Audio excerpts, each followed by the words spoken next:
Bismillahirrahmanirrahim. Assalamualaikum warahmatullahi wabarakatuh. Perkenalkan nama saya Muhammad Nazim Maulana. Di sini saya akan menjelaskan tentang ATS kepabeanan saya. Di sini saya dari kelas 21A.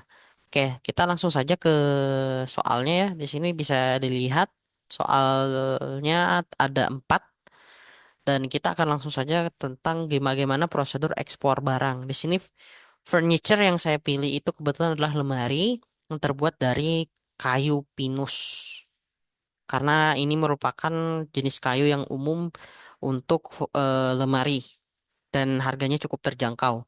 Oke, bagaimana prosedur ekspornya? Di sini saya langsung saja ya.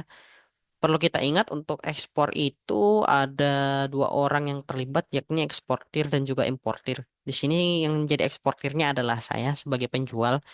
Nah, di sini terjadi korespondensi dan pembuatan kontrak antara saya dan juga importir. Nah, di sini termasuk untuk terms of payment-nya juga dibahas di sini ya. Tapi di sini kita sepertinya akan lebih ke DP nanti. Jadi setelah nanti dokumennya dikirim oleh eksportir, maka setelah importirnya melakukan pembayaran, maka dokumennya itu baru diserahkan kepada importir. Nah, di sini dilakukanlah pembukaan dan juga pengiriman letter of credit ya. Jadi nanti di sini persyaratan dokumen yang dibutuhkan oleh importir akan dikirim dan harus dilengkapi oleh eksportir. Nah, di sini setelah diterimanya letter of credit, maka dilakukanlah penyiapan barang oleh eksportir sampai dengan pengemasan barangnya ya, packingnya. Kemudian dilakukan pemesanan kapal untuk mengirim barangnya. Nah, sebelum nanti barangnya dimuat di kapal, maka kita harus menyiapkan beberapa hal.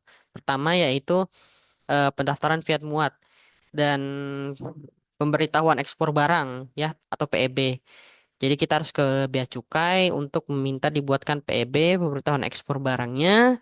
Kemudian nanti dari Bea Cukainya akan menguruskan SKA atau surat keterangan asal atau Certificate of Origin-nya. Setelah itu terbit, maka nanti barangnya sudah bisa dimuat di kapal dan dikirim. Sembari barangnya dikirim, kita juga bisa langsung mengirimkan dokumennya melalui negosiasi letter of credit. Dan dokumen sesuai letter of creditnya itu bisa dikirim ke importir. Setelah barangnya nanti setelah dokumennya diterima dan si importirnya bayar, maka barang nanti ketika sampai ke tujuan bisa langsung dikeluarkan oleh importir dan diterima oleh importirnya. Nah, selanjutnya ada pertanyaan. Dia itu jenis ekspornya apa gitu? Jadi dia itu untuk lemari kayu dia masuk barang bebas ekspor. Jadi tidak ada pembatasan khusus untuk ekspor barangnya. Kemudian HS-nya berapa? HS-nya itu 9403 9403 5090 94 chapter 94 ada isinya furniture, 03 other furniture, kemudian 5090 itu lebih ke wooden furniture. Ini kan memang dari kayu ya. Dan tujuan yang saya pilih adalah Amerika Serikat. Kemudian bagaimana kalau misalkan dia mengalami keterlambatan 2 hari?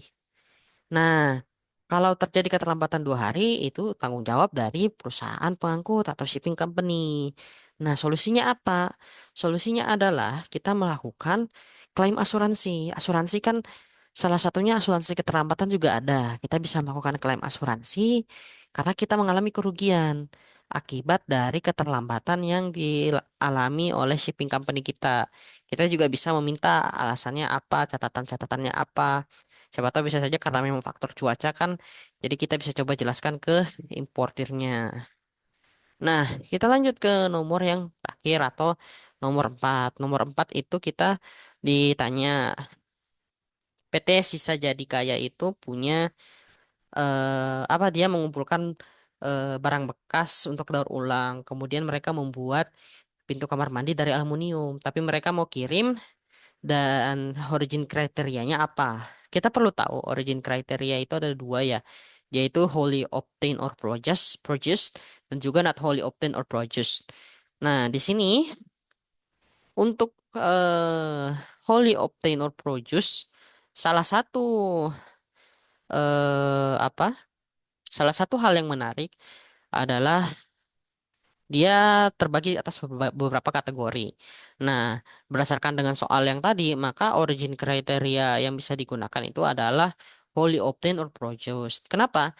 Karena di dalam penjelasan wholly obtained or produced itu salah satunya itu ada menjelaskan bahwa produk yang diproses dan atau dibuat di sorry sorry, barang yang dikumpulkan tidak dapat lagi berfungsi sesuai fungsinya semula, tidak dapat dikembalikan kepada fungsi semula atau tidak dapat diperbaiki dan hanya cocok untuk dibuang atau digunakan sebagai bahan baku atau untuk tujuan daur ulang. Nah, di sini kan ada tujuan daur ulangnya. Nah, maka barang tersebut bisa dikategorikan sebagai wholly obtained or produced. Oleh karena itu, saya di sini menyimpulkan bahwa untuk certificate of origin barang-barang hasil daur ulang tadi itu bisa menggunakan origin kriteria yang wholly obtained or produced karena memang menggunakan 100% barang-barang daur ulang. Dan di sini kan memang juga di soalnya tidak ada dijelaskan kalau misalnya aluminium-aluminium tersebut berasal dari beberapa barang-barang dari negara A atau negara B atau negara C. Karena memang tidak disebutkan, maka saya cukup menyimpulkan bahwa aluminium ini memang berasal dari barang-barang buatan Indonesia lah, gitu. Oleh karena itu, eh, saya mengambil kesimpulan kalau barang ini untuk certificate of originnya bisa menggunakan eh, origin kriteria yang wholly obtained or produced.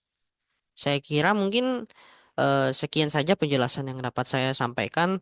Saya juga mohon maaf kalau memang sekiranya dari apa yang saya sampaikan ada kekurangan ataupun kesalahan. Lebih dan kurangnya mohon dimaafkan. Wabillahi taufiq wal hidayah. Assalamualaikum warahmatullahi wabarakatuh.